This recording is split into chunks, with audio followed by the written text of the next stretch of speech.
Okay, guys. Ano next? Kasi ako malimutin na talaga. No, pasensya na po. Minsan nakakalimutan ko talaga, no? Okay.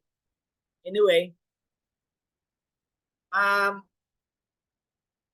mag-assign tayo ng IP address, IPv6. So this is the command to remember. IPv6 address. Okay? So ang gawin ko na lang siguro, mag ano ako, mag re-recording muna ako. For this part lang po kasi nakalimutan ko talaga mag-record eh. So, pasensya na po but next time please help me remind me no para makapag-record ako sa start. Okay. Now, 192 was that again? What was that again? 192.168 colon 1. So that's actually the prefix part. And so the prefix the interface ID is colon 1/64. So that's how you assign IP address, guys, in IPv6. If you enter, okay, you see?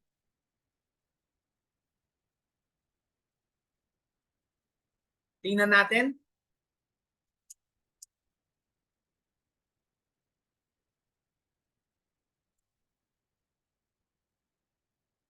All right.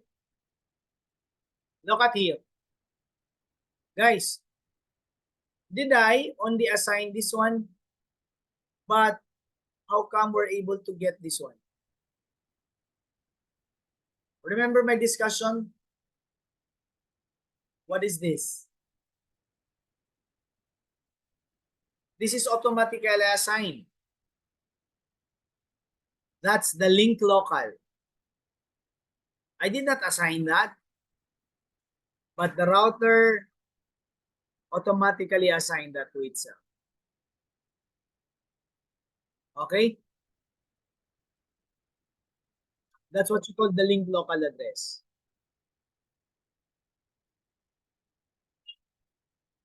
Now, if let us say, for example, I'm going to assign one for my PC, sa PC ko, let us say I'm going to assign 2001 colon 192 colon 168 colon 1 colon let us say 11/64.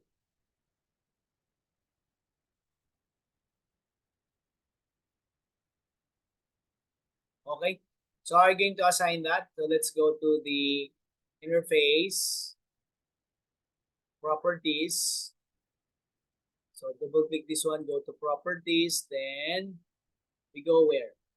Somewhere here there is Internet Protocol version 6, properties, and there where you can assign IP. So the IP address here is use obtain the following IP address. This is 2001 colon 192 colon 168 colon 1 colon 11/64, and then the default gateway will be like the colon 1 of the router that we have assigned. Okay. So that's how you assign IPv6 address to a computer. Nakuha, guys? So try natin. Click OK. Close. And then let's go to the CMD. Let's try to ping. What's the IP address of the router again? Mas malaki.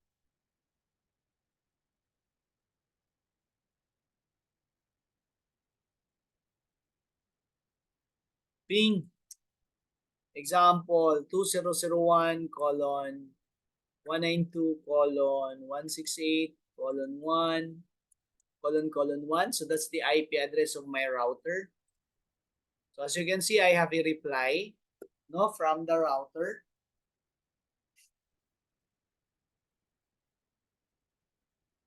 Okay? Guys?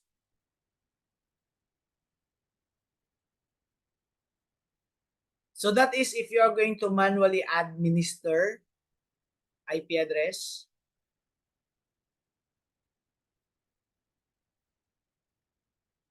Question? May tanong tayo? Wala naman? So, or you can also, may tanong na ba? Wala naman. Okay? So, you can assign guys, example, the interface ID is : 254. You have your freedom, no? Whatever be the interface value you want to assign to your router, to your switch, to your computer, you have that freedom to again manually set the value. And if you want it more predictable, then it's better to use manual assignment of interface ID. Another way is, for example, if I'm going to use this, going to use 2001 colon 192 colon 168 colon 1 colon slash 64, but you're going to implement guys EUI 64. So this is another method of IP address assignment. Dito ko na lang siya sa gilid dito. This is another method guys. And with this one, you will have no control over what will be the interface ID value. No, it will be the router will generate that. And mind you, the interface ID will be a 64. Of course, it is a 64-bit value, but it's quite lengthy. It's because it will be based on MAC address. So again, interface ID here is based on MAC address.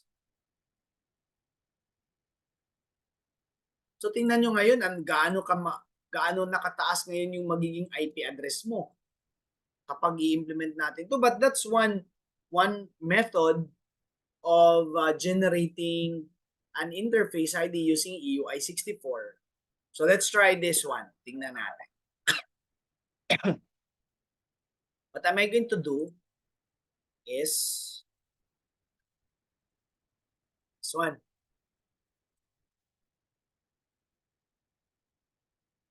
Baguhin ko yung IP guys, i-remove ko yung kanina. I'm going to remove this one.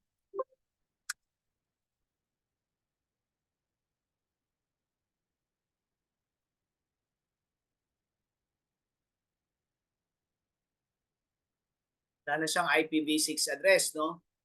So let us say I'm going to use instead this one. Tanggalin ko yung I'm just going to make the interface ID : guys. But this time I will tell the router to use EUI 64 process. So as simple as that. So as you can see, the command is acceptable. And what will happen here now? Tingnan nyo ano mangyayari. Balik tayo. Show IPv6 interface brief.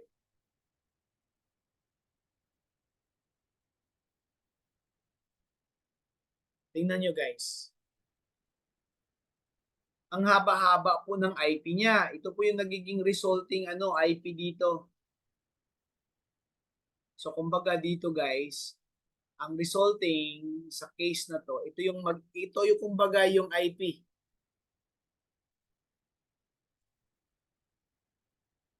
Yan po yung global unicast ngayon. Ang haba-haba po. Kanina is ito lang, 2001:192:168:1. So, Ang question guys, paano to na-generate itong part na to? This part, how is this being generated? Paano po yan na-generate yan?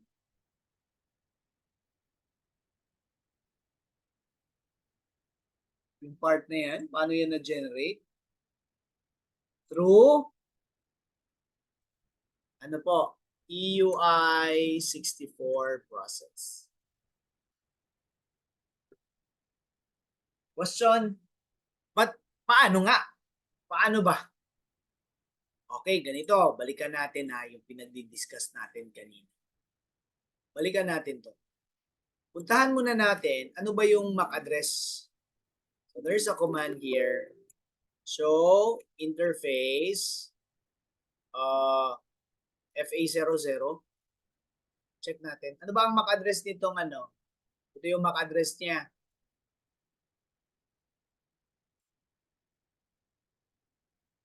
Yan po yung MAC address ng router. So tingnan nga natin.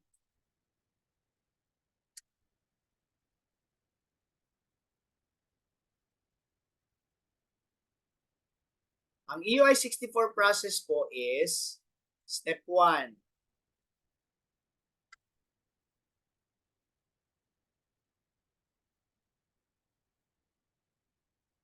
If this is the MAC address, yung MAC,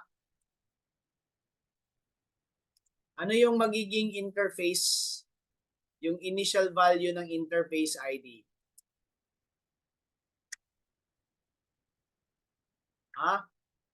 Ito guys, hatiin po yan sa dalawa. Hatiin po yan. Magdagdag po dito ng FF, tapos dagdag din ng another FE. Yan yung sinasabi kanina. So ito magiging ano ngayon?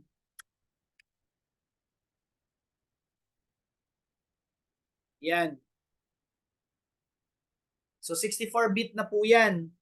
Ngayon, ang step 2, guys is, ito yung interface ID. Hindi pa yan yung final initial pa lang yan. Sabihin na lang natin ito is initial. Okay.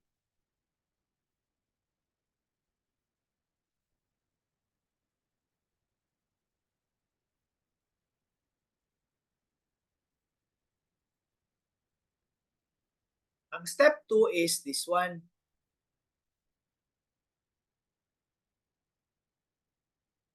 Ito, ang ika-7th bit daw from the left, guys. Ika-7th bit, ibig sabihin itong DC. Ano ang value nitong dalawa? In, ano ito? In binary. D is what? A is 10. B is 11. C is 12. D is 13. So D is C. Ibig sabihin, ano ito guys? Sa decimal, this is, tama ba?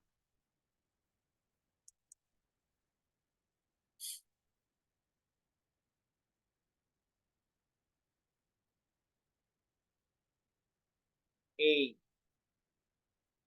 10 is A. B is 11, 12. Yun yun.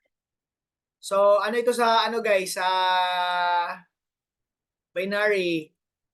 What's 13 in binary?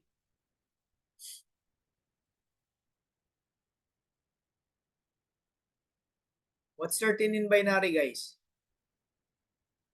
1.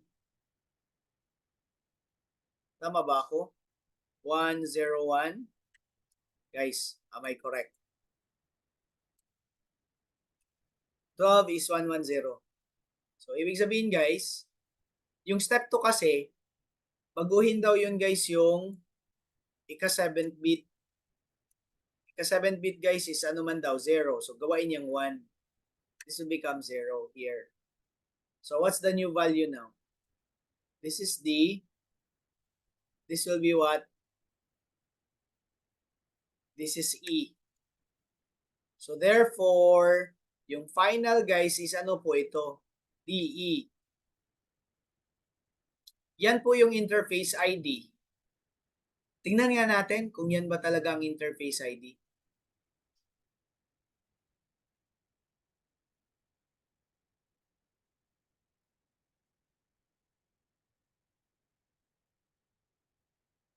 Okay. DE 75 7B 94FF FE 45271C. Okay?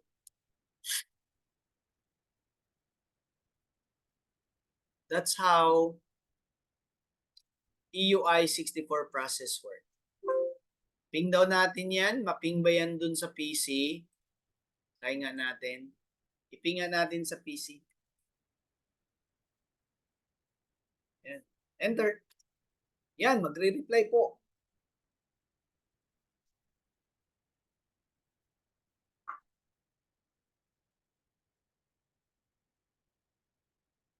Nagre-reply po yung router. Okay?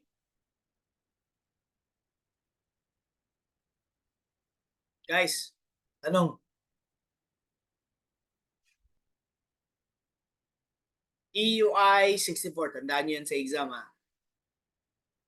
Mag-generate siya ng interface ID based on MAC address. Ito po yung dalawang step. Step 1, mag-i-insert ng FFFE sa gitna. Step 2, the 7th bit is being changed or flipped from 0 to 1, from 1 to 0.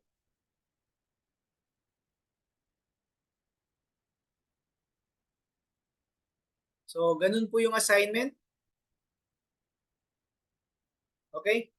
Si Windows po, randomly generated yung kanyang interface ID unless you are going to manually administer it. So, gaya dito kang Windows, if you're going to look at it, IP config /all. So, yung link local niya po, tingnan nyo, itong part na to, randomly generated po yan. Okay? Hindi gaya dito kay router, tingnan mo. Tingnan mo ang kanyang link local, guys. Tingnan mo ang value nito at saka dito, di ba pareho? Ibig sabihin, si Cisco, kapag mag-generate siya ng interface ID for the link local address, it's not randomly generated. No? It is based on MAC address by applying EUI 64. Question? Ganun po yung IP address assignment no, sa IPv6.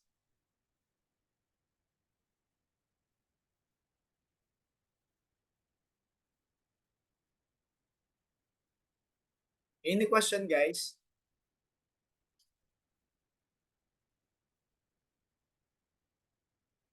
May tanong ba?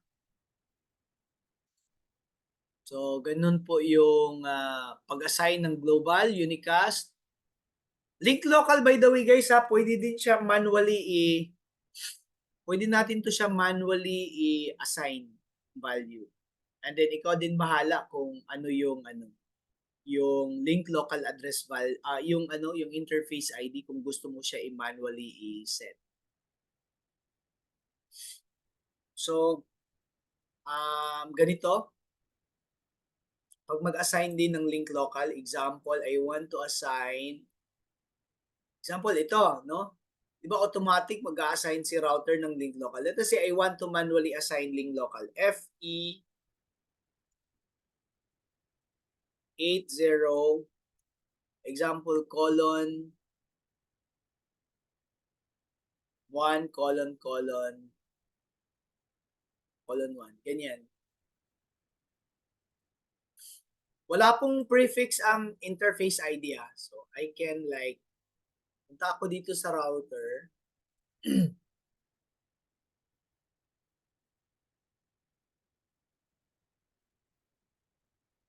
Pwede guys, interface FA00, I can assign IPv6 address. And then, sorry.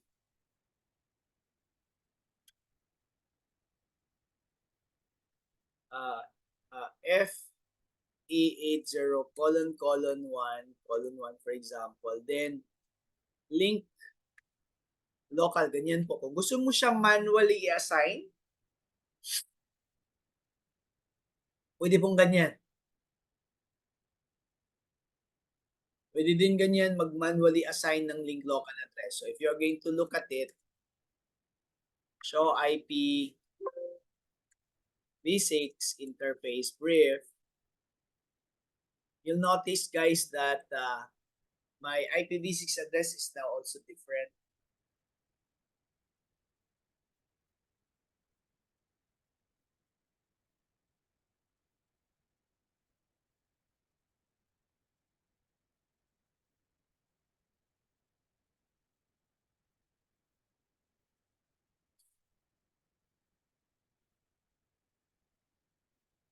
Guys, pwede din po manual natin i-set ang value ng link local address.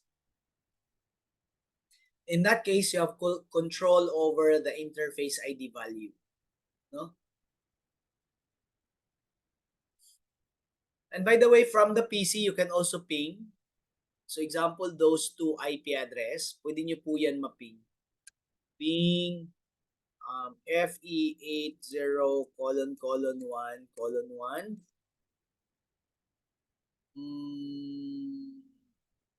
Ayan. And then ping also 2001:168:1:1:1. So that replies. Okay? Ganun po yung IP v6 address assignment. I want also to emphasize right now, merong pangatlo. So guys, dami palang ways mag-assign ng IPv6 address. No? Ito tayo dito. Alam nyo yung pinakamadali? Mag-assign ng IPv6 address dito sa hindi dito sa router although pwede din siya i-implement sa router. Dito sa PC, guys, there is of course that dynamic way of assignment, yung DHCP server, but there is new, no, yung tinatawag, guys, na this will be the last, no, of our topic. It's called Slack. It's called stateless address auto configuration. No?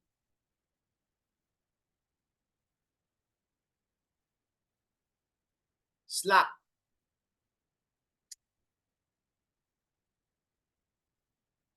Okay?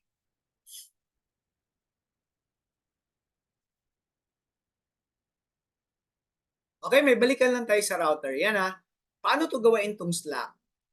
Punta tayo dito sa router, balik tayo. Show IPv6 interface FA00. We have the link local address. We have the global unicast address. And you'll notice this one, remember, the routers, computers also are members of a multicast IP address group. So like this one, this is again the all node. And this one is the solicited node multicast address. This is now the solicited node multicast address for both link local and global unicast. Nagkataon na guys, ganito kasi same lang yung kanilang last 24 bits. Okay? Now, there is one important command that you need to remember. IPv6 unicast routing. This is very important command to remember. This command will enable IPv6 routing. in effect, if you are going to again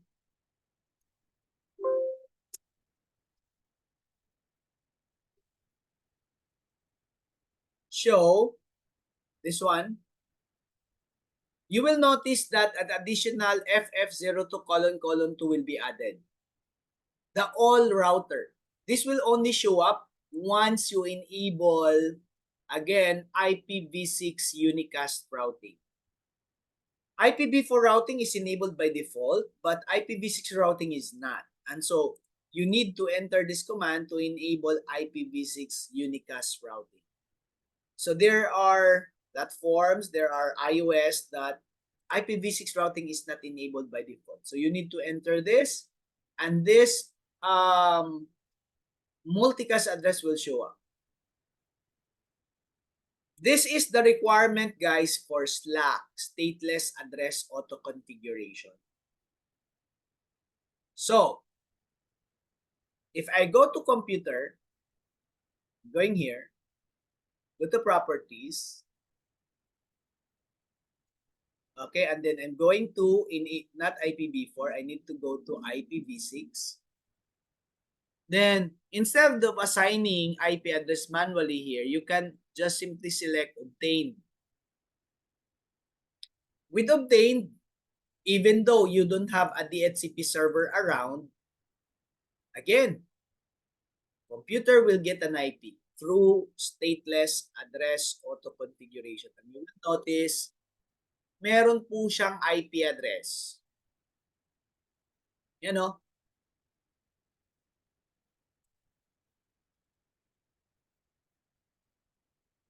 And this is through Slack. Wala pong ganito, guys, sa sa IP version 4. Wala pong ganyan. Okay?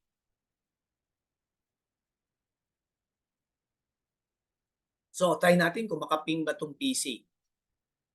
Despite walang DHCP server, but able to arrive with IP address. Okay? So, if you're going to ping from here, let's try. Makaping ulit. Makaping pa rin. Diba? And kasi nga, meron siyang IP address. Yung global unicast is one. Also can be pinged from the PC. So at this point, my PC is getting IP through Slack. So paano ba mag-work yung Slack, guys? Paano ba mag-work yung Slack? Tingnan na natin. This is how it works. Slack is this. Ang PC po, magsisend siya ng RS. Router solicitation. And the router will correspondingly reply with RA. RA contains information like prefix length, and default gateway. These are the three information the computer can get out from RA, the router advertisement. Okay?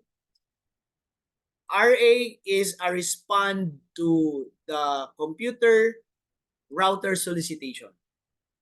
Once you click obtain IP address automatically, then computer will send RS, and if there's a router around, they will reply with RA.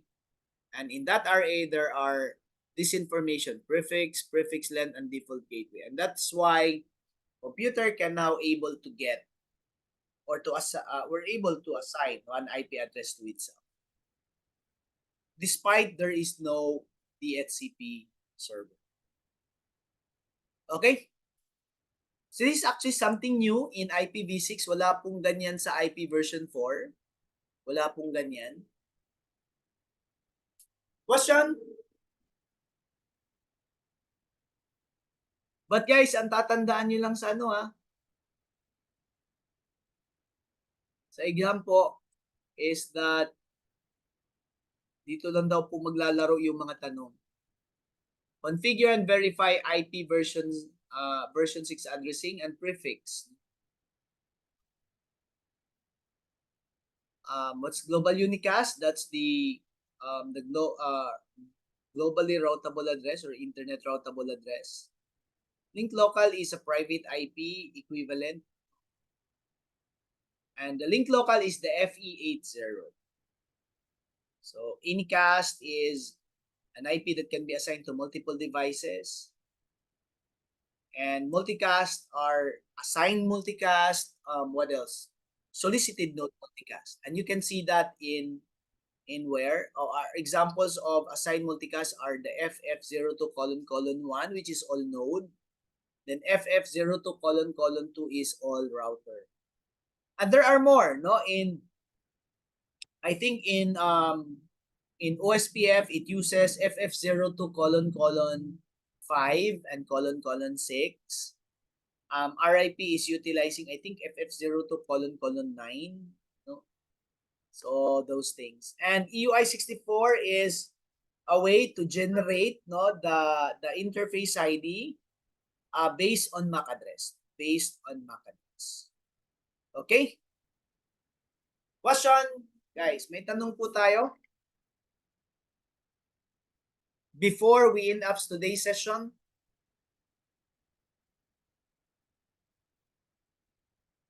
Hi, everyone.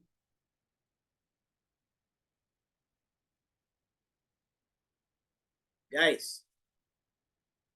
Well, I'm pretty sure manibago kayo sa no, sa IP version 6 kasi in the first place, guys, dito sa atin sa Pilipinas, parang it's not widely used, and I don't know if service provider are start implementing it, no?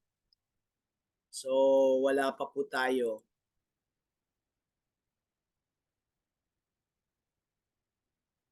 Okay.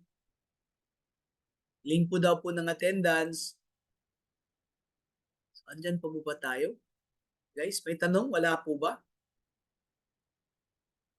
Patandaan po dito sa part na to, sa Network Fundamentals, ito po yung focus ng ating pagdating sa IPv6, tandaan niyo po yung mga yan. Dito po naglalaro yung yung tanong, no, sa exam. Okay? Guys, wala po bang tanong? Surely? No more?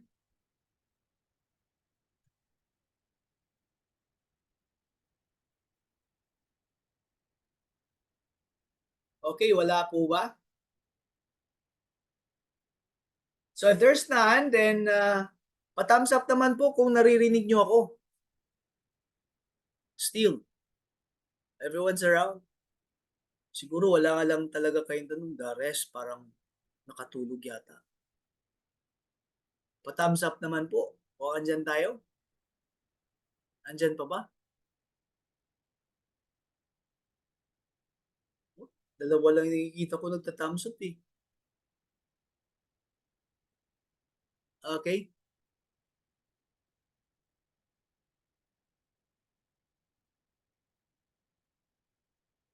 Alright. So kung wala talagang tanong,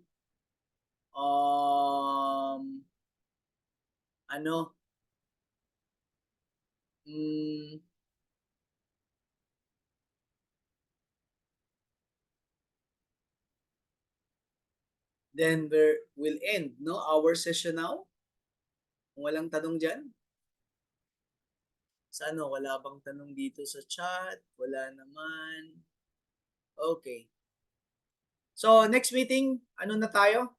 No? Just wait for announcement for the next part, which is the 20% network access. Okay? Yan po yung pag-uusapan natin. Ito po. Ayan. So, thank you so much for attending today's session. God bless everyone. Okay? Ma'am Dai?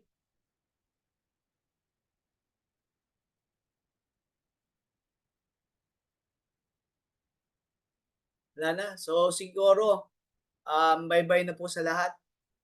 End ko na po yung session.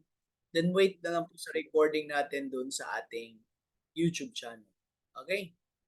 So, if you want to review back what we have discussed tonight, alright? And God bless everyone. Ingat po lahat.